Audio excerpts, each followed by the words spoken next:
The fascination with tech, I think, has distracted people from the essence of media and the essence of agencies in many cases, which is people.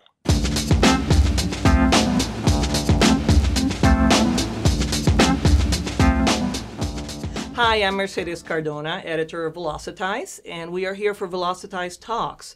And I am here with Trevor Hardy, CEO of the Future Laboratory. And we are going to talk about the future of media, and it's a very difficult present.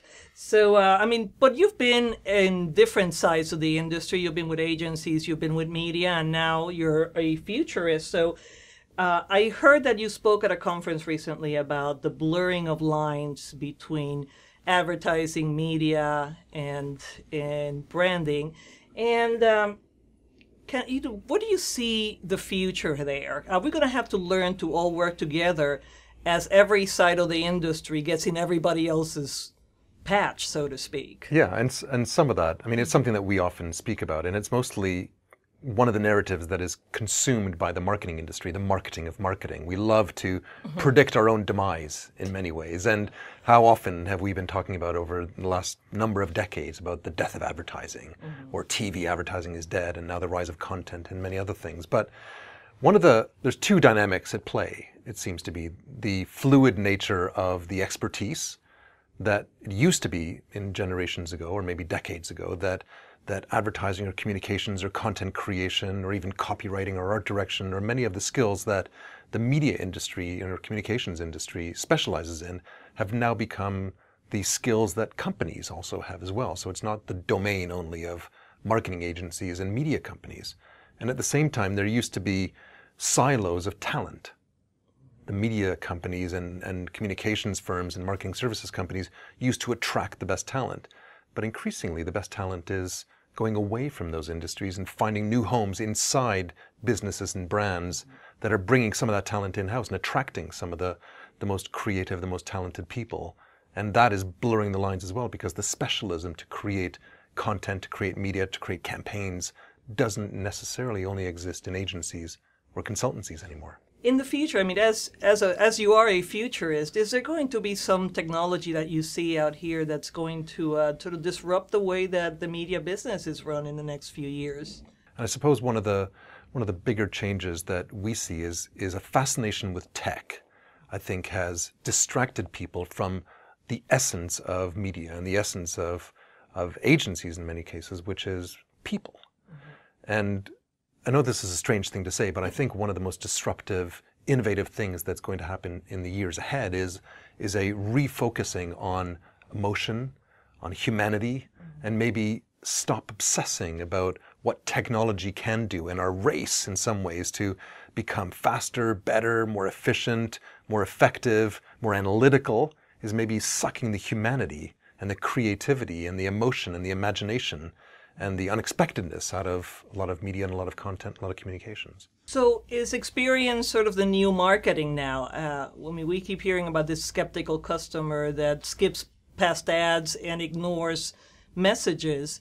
Are agencies and marketers going to have to refocus on creating experiences to do precisely what you were just talking about, bring back the emotion? Yeah, maybe. I think we're falling into the same trap. So 15-ish years ago, Pine and Gilmore wrote this book, The Experience Economy, and started to say that people aren't going to be buying stuff, they're going to be buying experiences now.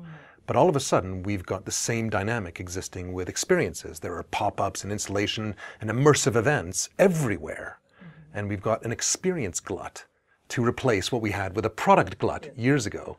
And I think what's happening is that many people are just creating theater or stimulation or distraction, but not thinking long and hard enough about what they want people to think or feel or how people should be changed or transformed as a result of an experience or engagement with their brand. And we're giving labels to it. We're an industry that is just obsessed with coming up with new names for things. And now content is a big focus of an industry that used to be happy to call it advertising or television or an article. And I think that obsession with just finding new labels is distracting us from just creating great stuff.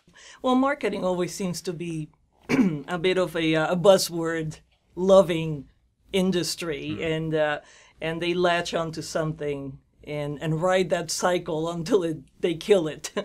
So I'm kind of wondering if that's what's going on with experiences, that, you know, we've just reached that point in all trends where it's in supermarkets and drugstores, and then it starts to die. Yeah. Well, that's the normal cycle of things, that there's early adopters, and then there's the mainstream that accepts something, and then the slow decline into obsolescence. But those guys who wrote the Experience Economy book are now talking more about what they call the transformation economy, which is more about how people are transformed because of an experience should be the focus, rather than just creating an experience.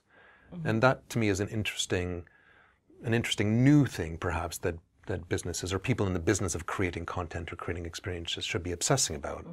Not just the experience itself, but the resultant emotional, psychological, neurological, or behavioral impact of an experience. Yeah, so we're looking at post-experiential marketing. Yeah, exactly. But there's a huge interest now in one of the areas that I think is kind of buzzy, but maybe a fad, but maybe really important, is neuroscience, right? The understanding of the subconscious. And we've moved now from an area where it used to be the preserve of science or scientists or psychologists to more mainstream understanding of how the brain works and how sensory stimuli can affect our emotions and affect our decisions. And now, as we get into the business where we don't just become stimulants for people's brain, but stimulants for people's subconscious or their emotion, that opens up a lot more interesting areas for businesses and how they think about content and marketing. And it also opens up more suspicions, because among the consumers, I mean, you hear them talking about AI and Alexa laughing at them. And there's this undercurrent of suspicion of the new technologies. Is my smart TV going to be recording my conversations? So trust has been a big question about consumers as the technology ramps up. And the skeptical consumer is a big barrier that marketers have to get past. So what can we do to sort of bring back trust? Because as we do more of these things, don't we risk using up the trust that brands have built with consumers? Yeah. Yes, I mean, that's a huge danger. But there's a contract in place, right? I mean, years ago, Douglas Copeland in a book had said, if you don't pay for the service, you are the service. And we as consumers have a implicit agreement with businesses that if we are using something that is even notionally free, we are going to be giving some value in return. And that's the use of our data or the use of our attention. And the brand is extracting some value or maybe selling our data in return. And that may not be explicit, but we have agreed into that. We have entered into that contract with businesses. Now, the problem becomes, I don't think many businesses, especially the big mega system brands like Google or Facebook or Amazon or Apple or others, have thought long and hard about the long-term impacts of privacy, the trade-offs for freedom, the things we give up in our civil liberties. And they haven't thought about the long-term impacts of that, and we haven't either. And there might be a privacy bump or a blip that comes back to haunt us when we think we didn't really consider all that stuff we were just putting out in the universe and the impact that has on our personal freedoms. And you, in some of your forecasts, you've talked about this sort of social split between the elites and the rest of the populace, and also about the trust. You know, what that whole debate about privacy and social media and fake news engenders this entire question of trust. Yeah. So what are we going to be able to do to revive public trust in media, in business, in government? I mean, are we going to have to, as you say, pay for the content that is authentic and not fake? Or is there some way to police this infrastructure? Yeah, this is a killer question, and I don't know the answer to it. But Edelman does that trust barometer every year, which is the most depressing read, I think, every January. But where trust reaches an all-time low in every sector they ever measure. But I think one of the interesting dynamics is that it's not just the concept of trust that now seems to be under scrutiny, but the concept of truth, and what is truth and what is true. And especially in America, there's two realities at play, right? It's very common to see people that firmly believe one truth and other people firmly believe another. And who's to say what's wrong? Because there's so much information out there that confirms the things we think are true. And we're surrounded by things that are through a filter bubble of some sort, a confirmation bias in many ways. So I think the longer term aspect, the solution to that is to almost redefine what it means to be trusted and what truth means in some ways. And there was an old dynamic that said, I'm just going to do things that make you happy, and therefore I'm going to be trusted the next time. But I don't think that same dynamic exists today. And journalism or media in one aspect has I think found its footing in some ways, like great journalism, which isn't about opinion and about theater and about conjecture, but about great research and analysis and great writing, I think is finding a new audience and a new kind of respect. And that craft skill of the essence of journalistic integrity and editorial process, I think could be the beginnings of a new contract, a new dynamic of trust in society. So that's on the media side, but on the brand side, we've seen a lot of brands sort of embrace purpose and take stands on issues. Delta and the NRA, for example, that's a clear one.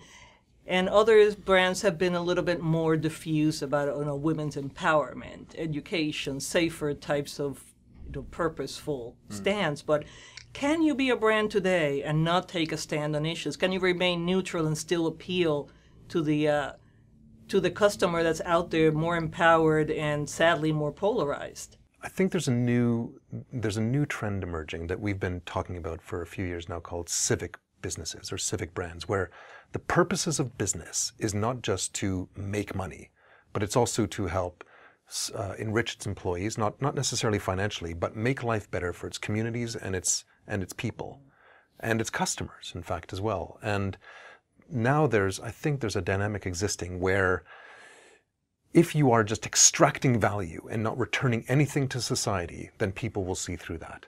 And the levels of transparency, either through media or just through consumer interest in what businesses do, are forcing brands to almost get rid of all the stuff that is bad and evil and only do things that are good. And there's a company called Brandless here, right, that has now taken away everything they call the brand tax, which is all the markup that's required to do stuff that's unnecessary to deliver great price and great product to its consumers. Thank you so much, Trevor. I'm here with Trevor Hardy, CEO of the Future Laboratory. This is Velocitize Talks, and please follow us on Facebook and Twitter.